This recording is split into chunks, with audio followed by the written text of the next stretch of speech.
모레 고3 등교 수업을 앞두고 서울시 교육청이 등교 수업 운영 방안을 발표했습니다.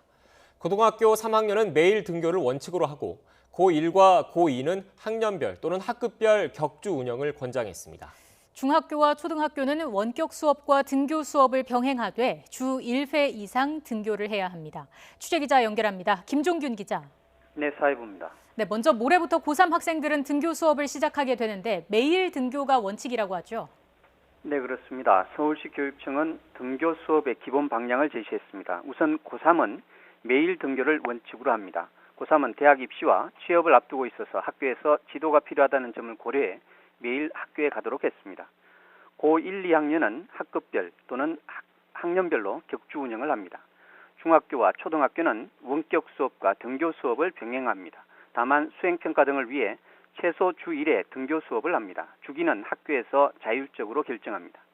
순환등교, 학급 분반 운영 등이 또 가능합니다. 또 기저질환 등으로 등교 수업이 어려운 학생을 위해서 7월 말까지 초등 원격 수업 배움터를 운영합니다. 다만 학교마다 수업 방식이 제각각이어서 학교 간 격차가 생길 수도 있습니다. 유치원도 오는 27일부터 원격 수업과 등원 수업을 병행합니다. 등교 수업 이후 급식이 가장 걱정인데요. 급식이나 돌봄은 어떻게 운영됩니까? 우선 등교 수업 초기에는 간편식을 우선 고려합니다. 필요하면 일회용품 사용을 허용합니다. 학생과 학부모의 희망에 따라 급식이 희망자 또는 도시락 지참도 허용합니다. 저녁은 한시적으로 중단하도록 했습니다. 서울시 교육청은 또 급식 한 방향 앉기, 한 자리씩 뛰어 앉기, 배식 시간 연장, 식당 이외 배식 가능한 공간 확보 등을 권장했습니다.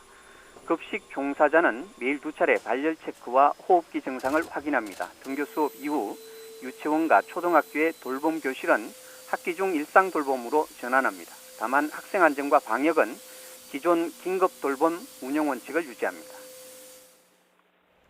네, 이태원 클럽과 관련해서 추가로 확인된 코로나19 감염 환자가 있습니까?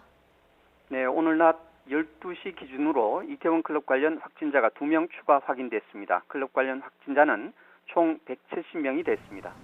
방역당국은 또 이태원 클럽 관련 확진자 1명이 지난 9일 밤 10일 새벽에 부천 메리트 나이트에 갔던 사실을 확인했습니다. 이에 따라 지난 10일 0시 전후에 부천 메리트 나이트에 갔던 사람은 진단검사를 받아야 한다고 당부했습니다. 아울러 어제 하루 신규 확진자는 15명으로 사흘째 10명대를 유지했습니다. 총 확진자 수는 11,065명으로 늘었습니다. 신규 환자 15명 중 5명은 지역 발생입니다. 서울과 인천은 지역 발생 환자가 1명도 없었고 경기 2명, 충북 2명, 대구 1명이 나왔습니다.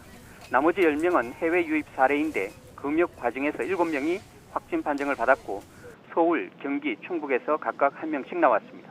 사망자는 1명 늘어 263명입니다. 지금까지 사회부에서 YTN 김종길입니다.